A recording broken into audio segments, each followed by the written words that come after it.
ජීවිතේ විඳින්න ඕන. විඳින්න කියන්නේ විඳවනවා කියන්නේ විඳිනවද විඳවනවා.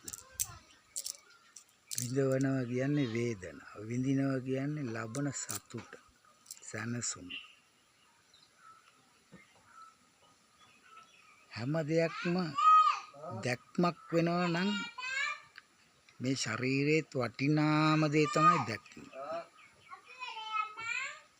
දුර දැක්ම නේද වටිනම දැක්ම වෙන්නේ. යම් කිසි දෙයක් සිදුවන විට ඒ සිදුවීමේ අවසානය දැකීම තමයි දැක්ම. දුර දැක්ම වෙන්නේ. එතකොට අපේ ජීවිතේ මේ ඇස් දෙකට පේන දර්ශනය,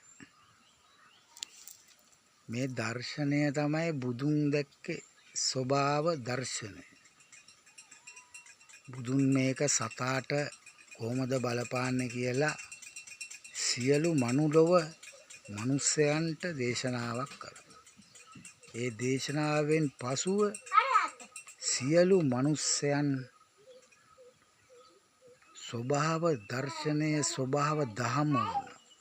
බුදුන්ගේ දේශනාවෙන් පසු ඒ නිසා සියලු සත්වයෝ මේ ස්වභාව දහම ස්වභාව දර්ශනය කියන ඇස් දෙකට පෙනෙන දර්ශනයේ සෞන්දර්යමතාවය තරම් වටින ලොවක් දැකීමක් වෙන නැත.